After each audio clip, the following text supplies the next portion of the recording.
Hello, welcome to my video. So this is awkward. I accidentally broke the speedrun record for all bosses killed, with the least expected character, Wigfrid.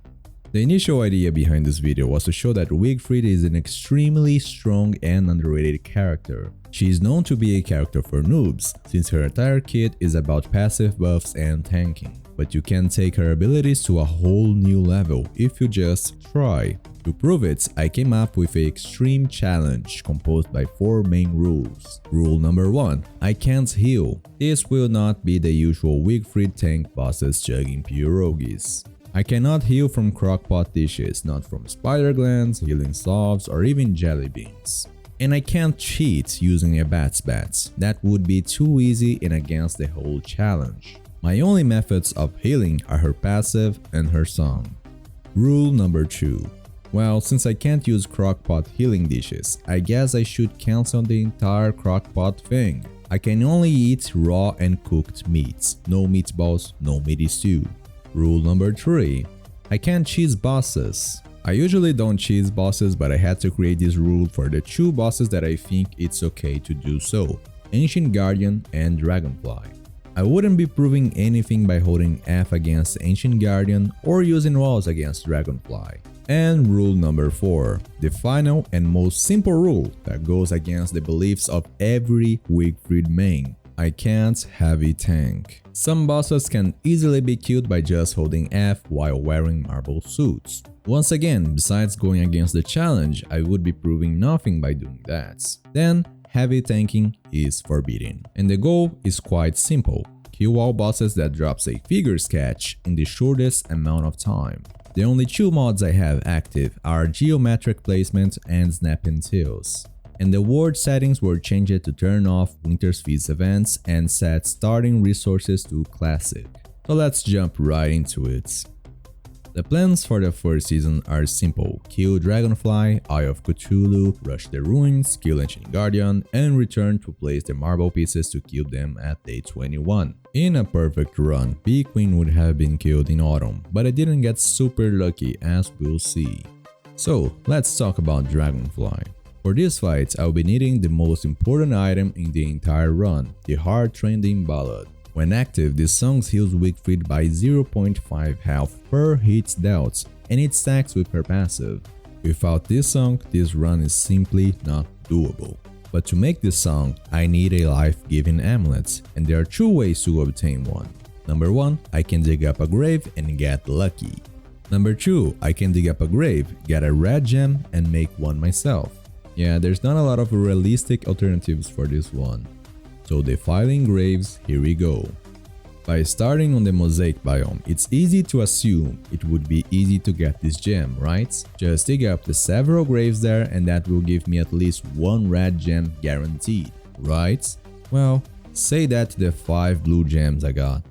At day 3 I raided a pig village and found a normal looking tree. At day 4 I found a terrarium. And later that day, after digging up a few more graves in a forest, I found the red gem. And even later that day, I found Bee Queen and another normal looking tree. Day 5, I entered a sinkhole that led me to the fungal biome. Close by, I found a set piece for the shadow pieces fights. And following the roads, I found the plant flutes, another requirement for Dragonfly. And after closer inspection, I found the lava pools. It's time to place the alchemy engine down and start crafting stuff. To make the life-giving amulets to make the song, I'll need a prestidigitator. And to aid in my fights, I'll need an ice staff. Luckily, I got tons of blue gems. Now, the only thing I'm missing to make the song is a feather. There are 2 ways to obtain one. Number 1, I can make a bird trap, wait for a crow to be trapped, and kill it. Number 2, I can leave a piece of meat under a buzzard spawner, wait for it to appear, and kill it. I don't know about you, but I found the second method a lot more fun, so that's how I obtained the feather, after several tries. To be honest, I just wanted to show this, making a bird trap is much easier. Exploring Dragonfly's deserts, I found the Oasis Desert connected to it. So I killed some Volgoats for a single horn.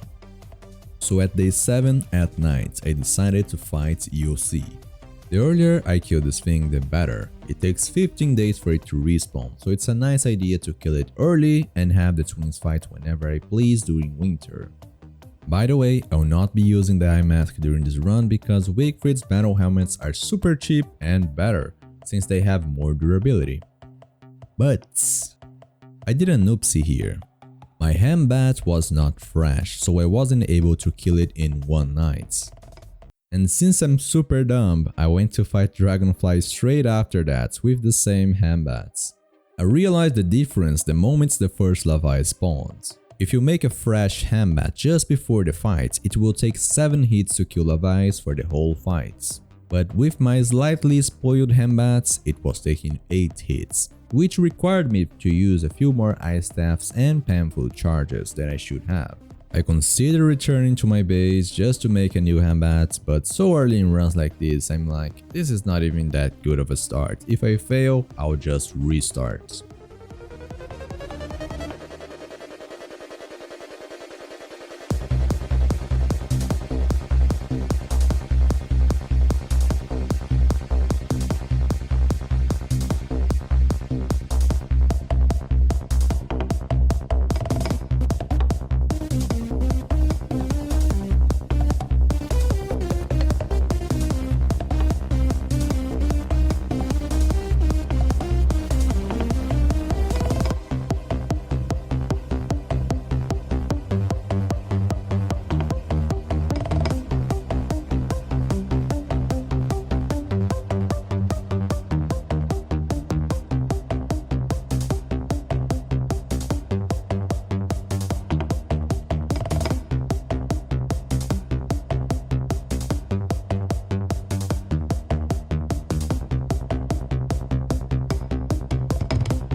I kited well enough to use less than 2.5 battle helmets, so at least I dealt pretty well with the situation.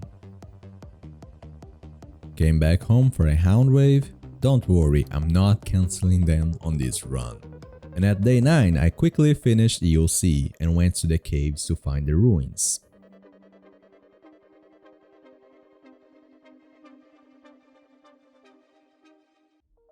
Finding the blue mushroom biome, or in this particular messed up words, the fungal biome, it's really good because usually that biome is close to the ruins. So I already knew I wouldn't have to search much to find it.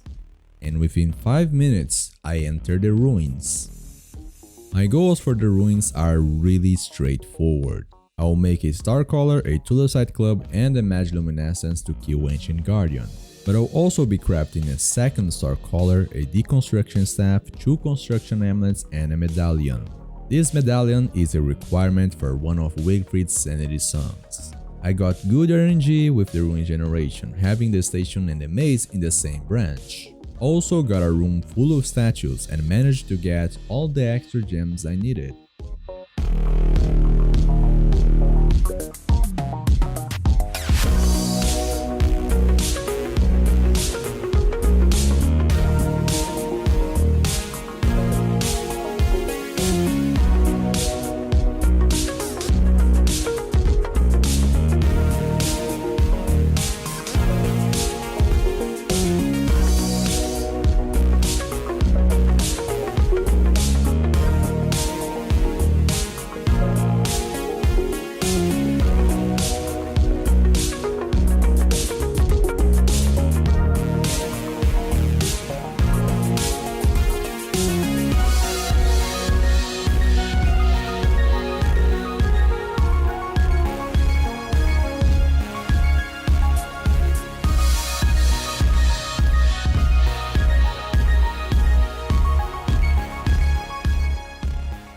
So now let's get to the AG fight. It was such a pain. Most of the time you can't even get 2 hits on him. Needless to say, this fight took a really long time besides being extremely boring.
The Tool-side suit will be very useful much later on. The rest is meh.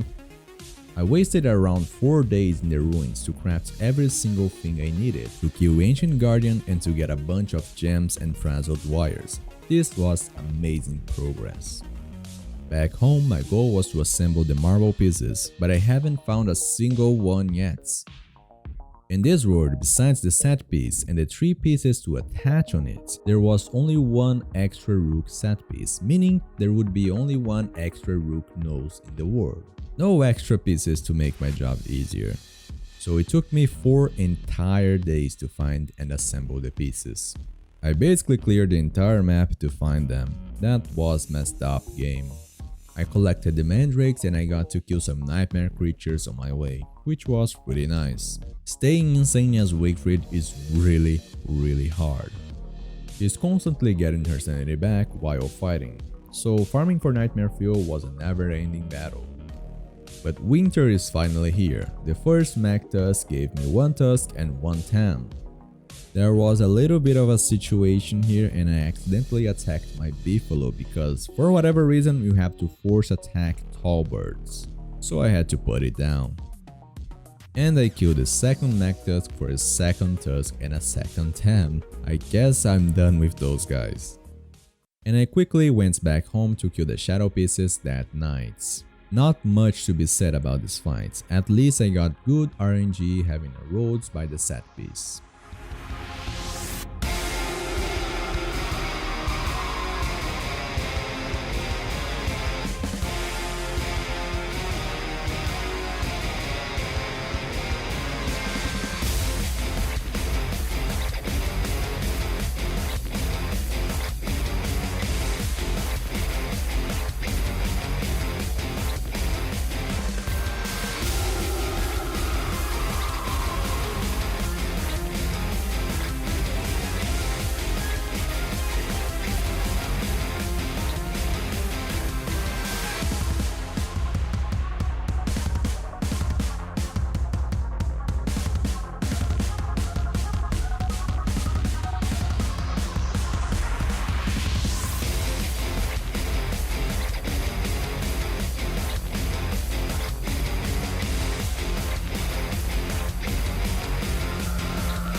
At day 22, I got a massive amount of gold, which I barely used to be honest.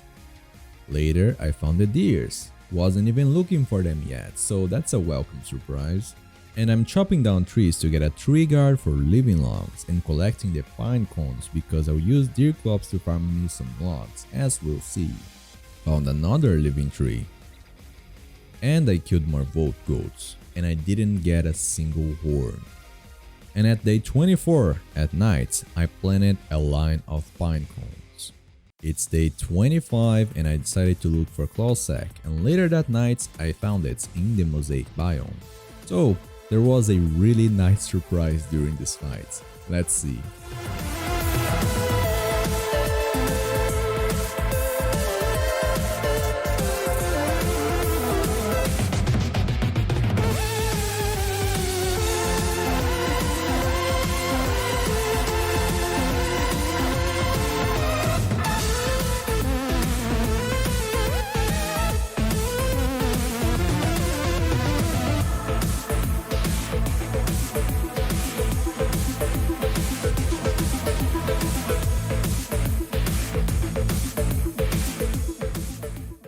I think this is a first for me. I don't remember ever getting a Crample sack from Klaus Crampi, but I guess there's a first for everything.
But Klaus' loot was pretty bad, I guess to compensate the insane luck.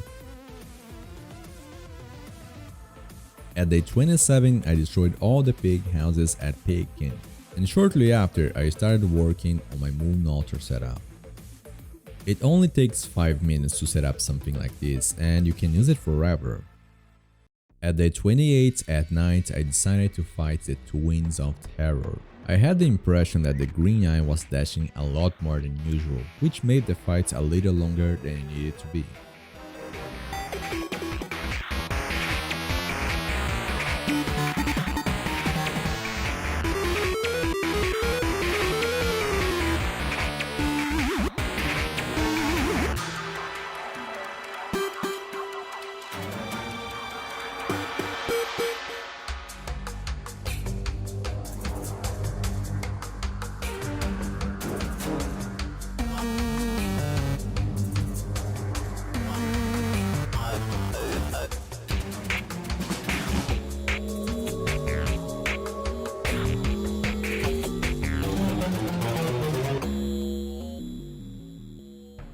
But I got to kill it in one night, and yeah, they hit really hard. Since killing one twin took a little longer than I was expecting, I decided to use dark swords for the second twin, and I forgot to make the song that increases durability on my weapons. Oopsie again.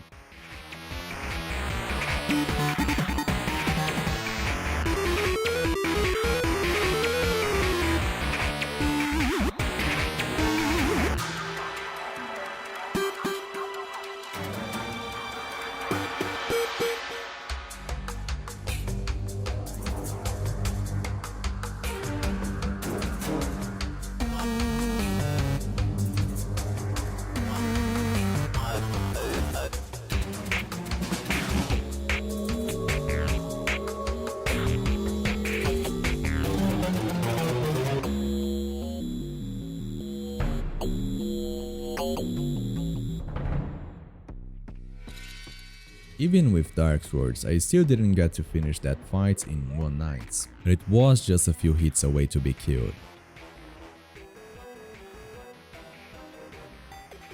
And since it's day 30, Deerclops is about to show up.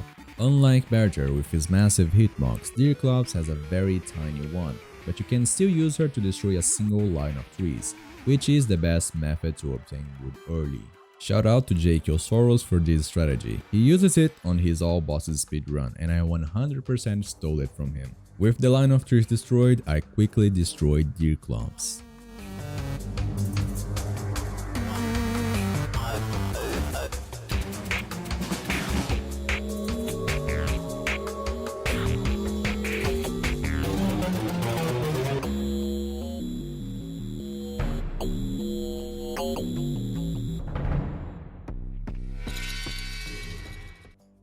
And at day 31, it's time to test my moon altar setup, and nailed it. I tried to save Gomer, but the werepigs got to him first. RIP.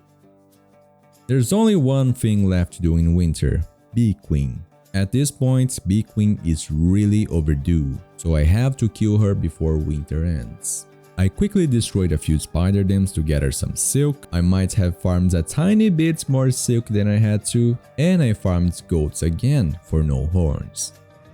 I got home, made the weaponized warble that saves up 25% durability on weapons and some staves. Made dark swords, beekeeper hats, took my pamphlets, and I went for Bee Queen. When I was planning this run, it took me a while to figure out how to kill Bee Queen.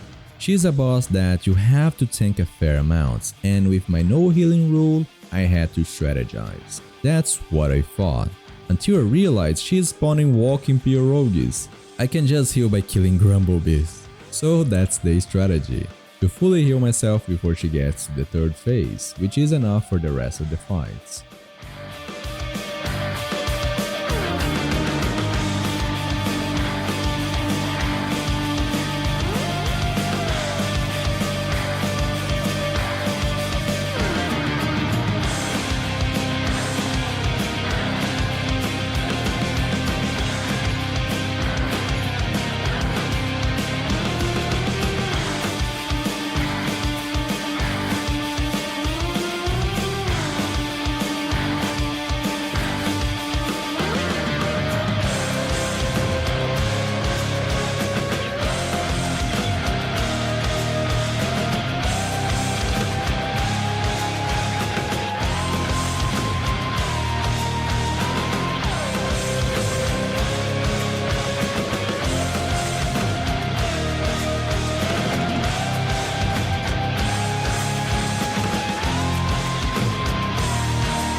Spring is here and I had to waste some supplies on farming. I need a single potato for the Moonstorms.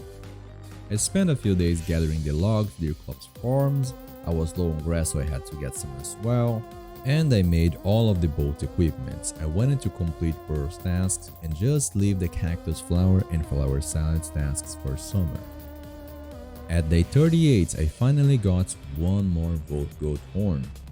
And at day 39, I killed the first out of 3 Moose Goose I had to kill.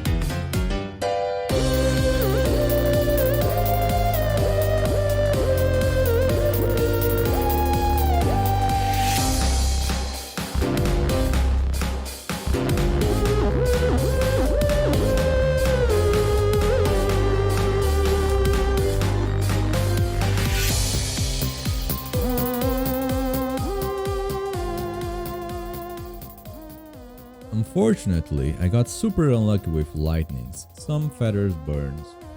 Day 40, I sailed to find the Lunar Island. With the clear cuts in this forest biome, it was really easy to figure out where it is. A minute after sailing, I found the bottle showing Pearl's location. She's at the opposite side of the world, but she's close to coast, and that's not bad.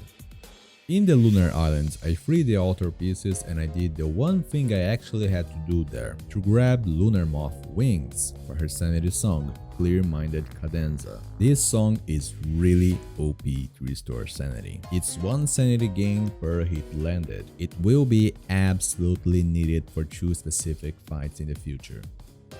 After that, I spent some days gathering all the resources for Pearl. At day 42, I killed both goats for another horn. Not gonna lie, I was getting kinda desperate for those horns. And at day 43, I got a potato. Now look at this big brain strat to farm Nightmare Fuel. Light 2 star colors on each end of a wormhole and just kill a nightmare creature, jump through, kill another, and so on.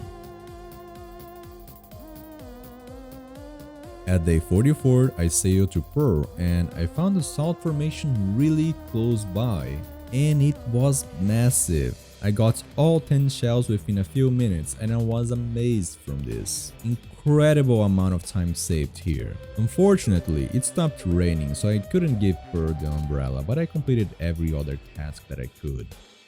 At day 46, I killed the second Moose Goose. Since the Moslings made it rain, I gave Pearl the umbrella. By the way, it's very funny how you can go 300 days without a single frog rain, or get 2 frog rains in your first spring. And at day 48, I killed the third Moose Goose. And it was kind of a mess because there was so many spiders in the area, and more feathers burned, but that's fine. The construction amulets I brought from the ruins is here to save up on those feathers when making weather paints. I got, I think, 36 feathers in total, and the 6 amulet uses should be enough to make me all the weather paints I will need. At day 49, the second frog rain started and I killed both goats for 1 more horn. And to escape the frog rain, I went to the caves to find some fossils for Fuelweaver. I found the Toadstool spawner that contains Toadstool, which was very lucky.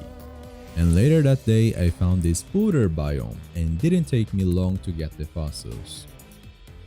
Day 51 is full moon and I forgot it. I wanted to make a second moon collar staff to use it during summer, but I didn't get there in time. It was just a side goal, so it doesn't matter that much. By the way, I was looking at my phone here. At day 52, I decided to sail for Malbatross, and after about a day, I found the Bass Shoal.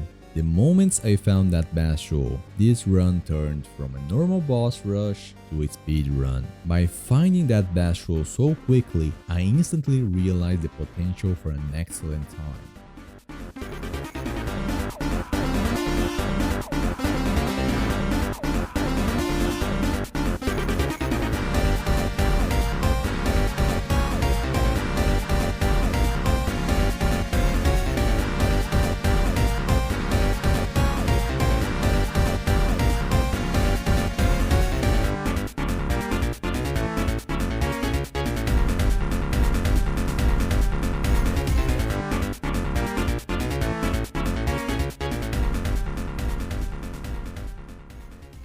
My body was filled with adrenaline. I had almost everything set up and I was getting terrified of failing the run. On top of that, as I sailed back to shore, I found Crab King. Oh my god! Okay, it's happening! Everybody stay calm! Everybody stay calm! Now, I have to be honest here, I don't have experience in speed running. I have zero patience for speedruns, so I never truly attempted one. I was about to do something I've never done before and, in my opinion, the lack of experience was very clear sometimes. Day 55 and I rushed to the ruins to craft 2 lazy explorers and to find the atrium. I tried to find a teleportable spot here that would have been such a massive time saver, but unfortunately I couldn't find it and I couldn't waste much more time based on RNG, so I had to deal with the Tentapillars. I forgot killing the small tentacles heals Wigfrid very well, so it wasn't a super awful experience. And on tentacle number 4, I found the atrium. And shortly after, I started the Fuelweaver fights. It's important to know that the 2 sanity songs Wigfrid has pretty much nullifies Fuelweaver's insanity aura. I'm wearing a Bee-Queen crown, but I need the song that halves sanity drain since I'll be swapping to a battle helmet to avoid damage to the crown and also just in case the crown breaks. This fight though was a definition of a clutch fight. Not because I almost died, but I miscalculated the amount of weapons I would need. I brought a little bit over 2 dark swords, which from my tasks would have been enough for the fights, but I guess I wasn't counting on it healing so much.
The only weapon left was 3% of the Terror Shield.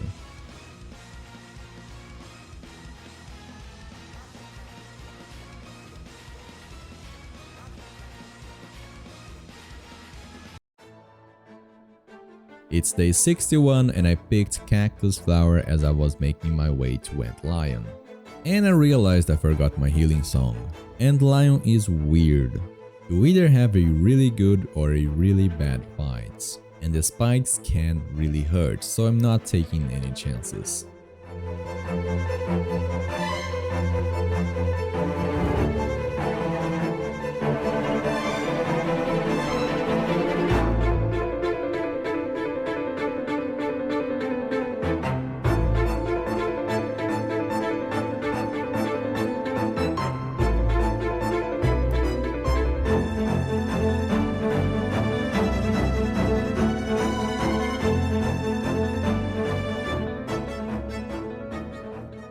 At day 62, I went to get the pearl. And this is awkward, but I entered the sinkhole to grab some light bulbs and grass. And I forgot the pearl falls from your inventory when traveling between shards. And I thought I forgot it in my boat, so I wasted quite a few minutes going back for nothing. I never sold Crab King during summer before, and I was kinda scared. So I decided to complete the Archives puzzle and find the 2-piece altar first. It didn't take long, so I guess I shouldn't wait any longer. I have to fight it now. It's interesting how the most unexpected things and situations can help us learn more about ourselves. During this fight, I realized something about myself. I don't function well under pressure. If you watched any of my previous series, Crab King is always the boss that I almost fail. And that's because you haven't seen how many legit runs I actually failed it. But when I jump into creative mode, the fight is always so goddamn smooth. That's my excuse. I'm bad because I'm nervous. But as usual, it's not a legit CatPerson's run if there isn't some spice. Here's what happens. I miscalculated and 18% ice staff is not enough for 6 casts to freeze Crab King.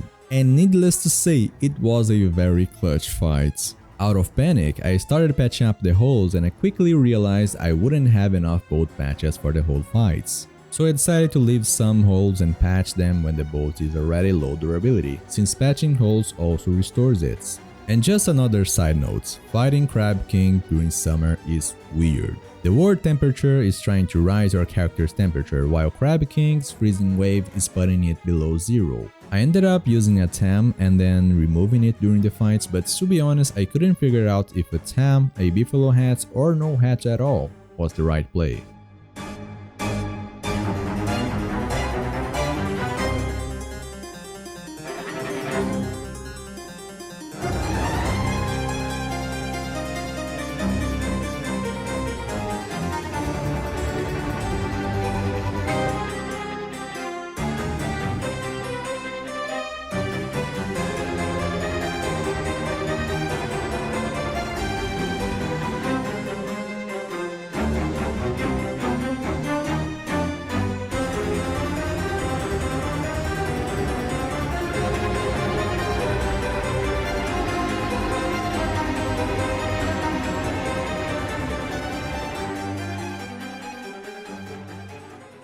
Day 68, new Buffalo, new me.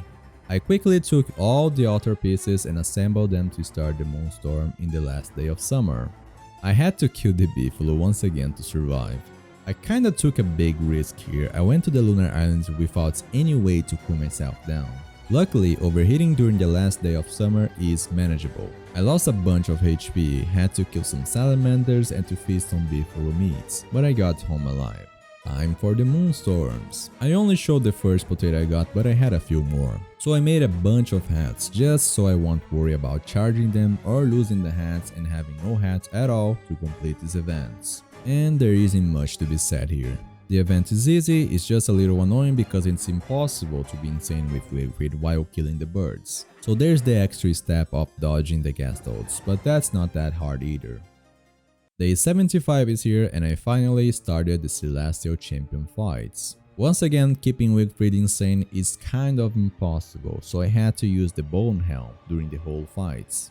I brought the Knight armor I got from the shadow pieces with me, just to make the helm last a little longer. Fortunately, I went through the first 2 phases without getting hit a single time. And just a quick note, I'm swapping armor and the magi in the second phase because the Celestial Champion checks the character's speed to then use the spin attack at almost the same speed. But if you don't have the magi speed boost when he starts the attack, you can equip the magi after he already started the attack and be much faster than it. Big brain, right?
Day 76, Celestial Champion dead. Let's quickly run to get this stuff to kill Toadstool. And at day 77, I fought Toadstool with a very strange combination of items. I don't have a lot of weather pane uses, so I used the Celestial Orb and the Glass Celestial Champion dropped to make glass axes. I'm using a pamphlet to have time to chop down the trees, and I'm using the weather panes only when some place is affected by his fog attack. But it's time to reveal the reason why I chose to kill Celestial Champion before Toadstool. The crown is amazing in this fight. By using the 2 sanity songs, Wigfrid's sanity simply doesn't go down. She's the only character that can actually use the crown to its full potential, and it makes this fight so much faster and more enjoyable. But there's something else to talk here. I'm not sure why, but twice during this fight, it only spawns a couple of trees. My guess would be a small bug from being attacked too many times. Me, the Shadow Tentacles from the Suicide Club, and the Celestial Crown's guest dogs. But I'm not complaining, that was kind of awesome.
After killing it, I ran to the stairs. Besides Bearger, my time was day 78 and about 2.5 segments left until the next day. But as I said, I have to wait for Bearger to spawn to truly kill all bosses and complete the run. I wrote a console command just to check if there is a Bearger in the world. It happened to me before that he just spawned and somehow I wasn't warned about it. But it just told me what I already knew.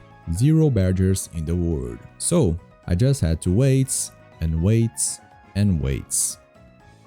And day 80 afternoon, he spawns.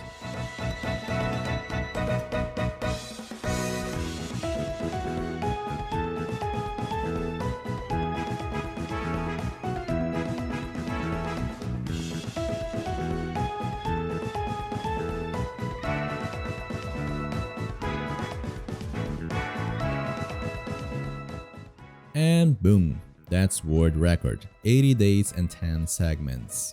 About a couple of minutes faster than Jakey's records with Wanda. Sorry Jakey, there's a new speedrun king. And now for my final thoughts. The first thing I was wondering is how good my time would have been if I just got a better autumn. My autumn was really far from optimal, plus I didn't cheese the 2 bosses that are okay to cheese, and no one in their right mind would have a problem with that. On that note, if I got lucky with the red gem right at the start, if I found the marble pieces early, and if I didn't have to farm both goods so many times, how fast this run can actually be. Nonetheless, I still think getting lucky with the sea content is the best time saver you can have. If I were to get lucky in autumn and terrible sea luck, this run would have ended much later on, so I can't really complain. Even though I got to complete the run in an insane time. I mean, I had to wait for Bearger to spawn. I still think I could have done it much better with the right amount of experience. And let's be honest here, no one would ever expect Wigfrid to be the world record for all bosses speedrun, and that on its own is already gold. I think I proved my points on how good Wigfrid is. And there's one thing that kinda got lost in this video. This was still a challenge run. From now on, I will always wonder, how much time do we waste on crockpots? Are we all really wasting that much time just to fill our hunger slightly more efficiently? I have no idea, but that's a funny thing to think about. And for how long I'm gonna hold the world record crown? Well, probably not for long. I'm pretty sure all current bosses can be killed before summer ends, and that's 10 days earlier than this record. But am I gonna try it? Hell no! This was way too stressful. As I said, I don't have patience for speedruns, so I'm sure soon enough JK will take the crown back. Or maybe there's a viewer getting inspired by our videos and he's trying to achieve that on his own. Who knows? Just remember to record it if you are. And I guess that's it. Like, subscribe, follow Twitch, join the Discord, and thank you for watching.